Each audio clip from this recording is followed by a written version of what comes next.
Today I'll show you how to install CockroachDB via the new Kubernetes operator in both a single Kubernetes cluster or single region setup and also a multi-Kubernetes cluster or multi-region setup. The Kubernetes operator is the recommended way to install CockroachDB into Kubernetes, and it replaces the old Helm only or manual stateful sets approach. First, I will apply my configuration. This is the single region cluster. And while we're waiting for that to come up, let's take a look at what we're actually configuring. I'm using Terraform to spin up a single region GCP Kubernetes cluster or GKE cluster. I'm creating a VPC, a subnet, a firewall. I'm configuring the Kubernetes version to be 1 point something, the latest version of Kubernetes available through the Terraform provider, and I'm creating my cluster. There's no delete protection. You might want to enable this for production clusters, but because this is a demo, I just want to be able to spin it up and tear it down. I have IP allocation for both pods and services. I'll need the pods to communicate with each other, but also to allocate IPs, sometimes public IPs for load balancers. And then over in the values.yaml, this is the Helm chart configuration for the Kubernetes operator. I'm creating a secure cluster. I'm exposing a public load balancer.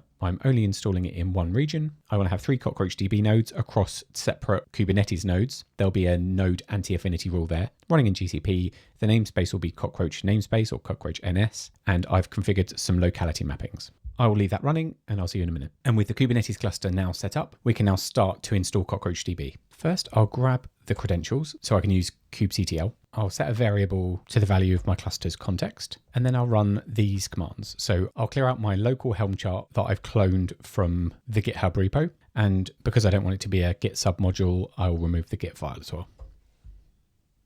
Next, I'll create the namespace. I'll install the CRDB operator. I'll create my cluster's certificate. So I'll make a directory and then I'll create my CA certificate, overwriting it if it exists and allowing CA certificate reuse because I already have one in my directory. I'll create a Kubernetes secret for that. And now we're ready to install CockroachDB. Okay, with that done, I can now monitor the pods. So they're all currently initializing, and within a few seconds, they'll all go to ready. There we go. So the cluster is up and running and initialized. I'll wait for the external IP of the CockroachDB public service to become available, and then I'll create 2 variables, one for the IP itself and another to store the connection string to CockroachDB, including the CA certificate and my client's root certificate. Talking of root certificates, I'll create that now and connect.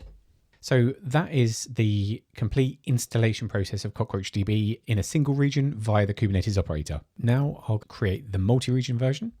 And while that's wearing away, let's take a look at the config. I'm creating a shared VPC for all clusters. This will be more involved for a multi-cloud cluster, but because everything's in GCP, we can reuse the same VPC. I create a subnet for each of the clusters, a firewall. Again, I fetch the versions as I did with the single region, but this time for each of the clusters. Create each of the clusters. I provide DNS config this time because that's how the pods are going to communicate across those cluster boundaries. And I create node pools for each of the clusters. This time there are 3 Helm chart values, one for the EU, one for the US, and one for APAC that correspond with the 3 regions that I'm spinning up. And in this config, we're creating a public facing load balancer. As we did before, connections to the cluster are going to be secure. I make it aware of each of my 3 regions, each of which will have 3 nodes. I'll stop the video here and I'll see you in a minute. And that's the multi-region cluster up and running. So now let's grab our credentials.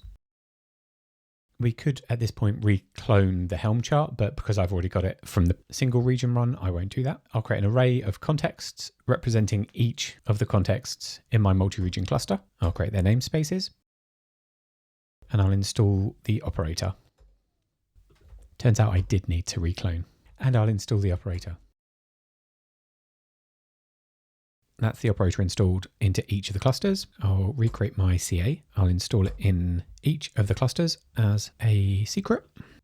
And then I'll install CockroachDB. Note that because I'm using ZSH, my indexing is 1 based. Yours, if you're using Bash, might be 0 based. Right, now let's take a look at each of the pods across each of the clusters. Now the US and Europe nodes are up and running. We're just waiting for the ones in APAC, and they're just coming up now, which is expected because that's the last Helm chart I installed. There we go. So we've got our 9 node cluster up and running and initialized. To connect, I'll create my root certificate again. and I'll make sure that I have the public IP of the load balancer in each of the regions and the URL. So I'll have CRDB_IP_EU for the EU cluster and the full connection string for the load balancer in each of the regions as well.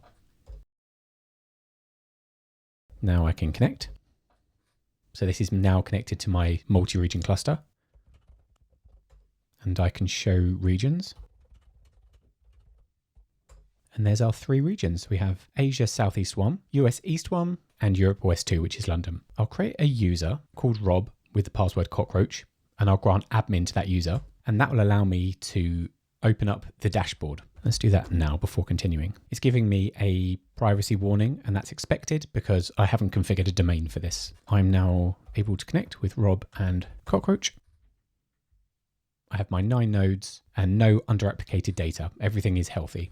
Let's now dive back into CockroachDB and configure some multi-region tables. First, I'll create a database called example, whose primary region is London, but it's also aware of the other 2 regions. I'll use that database and I'll create a customer table that will be regional by row. So US customers will be physically housed in the US and so on. Perhaps I want to create a table for staff, and let's say my staff are based in the primary region, which is the EU, although I could specify this explicitly. And this table will be primarily based in the EU. I can lock that down if I wish, but I'm not going to do that in this example. Next, I'll create a global table. So data will be stored everywhere for low latency reads from everywhere at the cost of slightly higher latency writes. And if I've got a global view of a product, I'll have a market specific view of a product against a market, and that will have a price. That will be regional by row because I want my products for a given market to be close to the market that they're serving. And finally, an internationalization table to store the translations for product names. And again, that can be a global table because translations will be seldom updated, but they will be frequently read from everywhere. Let's insert some customers, one for the EU market, one for the US, and one for the Singaporean market. I'll insert some staff data now and some product data. This is a global table. And now I'll insert some market specific data. So for example, this product here, espresso, that's £2.80 in the UK market, but $3.50 in the US market. And finally, I'll insert some translations.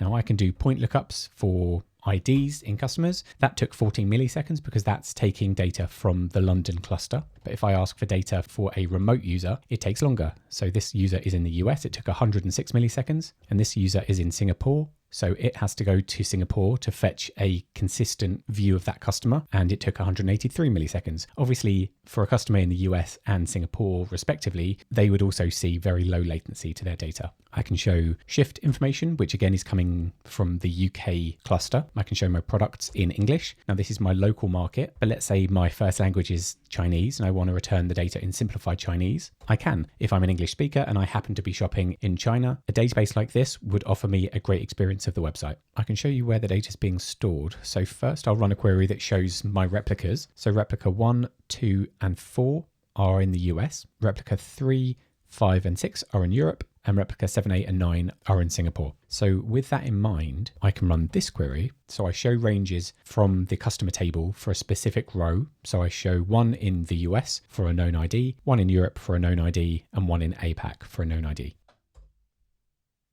And we can see that because I haven't asked CockroachDB to pin any data yet, it's making sure that the data exists as wide as possible. This allows CockroachDB to survive outages. You'll also note that this is the case for global tables as well, although things look a little bit more straightforward. Now I will pin data. So first I'll enable super regions. This will be going GA very soon, so I won't have to do that any longer. And I'll configure my super regions. So against my database example, I'll add 3 super regions, US, which will only house data from that US region. If you still want to be able to survive region failures and have super regions, you'll want to add multiple regions into a super region. So that's my super regions being created, and I'm applying this at the database level. So any regional by row table that you saw previously, so the customer table that you saw previously where data was spread out widely, that's now only going to exist on the 3 replicas where data is allowed to be. And this is what enables customers to achieve regulatory compliance. In the background, CockroachDB will be moving data physically to satisfy the constraints that I'm now enforcing on the database. With the super regions now in place, if I rerun the query that shows us the replica localities for rows in the regional by row table, the story looks quite different. US data is now constrained to the 3 nodes in the US, as is the European data, and same for the Singaporean data. There is no overlap. They are no longer sharing data. This reduces our ability to survive those regional failures, but that's when you can add multiple regions into each super region to regain that regional survivability. Finally, I'll show you the global table, and this isn't affected by the super regions, despite being in a database that has super regions applied. That's the new Kubernetes operator. It gives you a Helm-driven workflow for everything: installation, upgrades, scaling, and everything that you would have previously done with either just Helm or with stateful sets. If you're running CockroachDB in Kubernetes or considering it, try the Kubernetes operator and see how it might simplify your workload.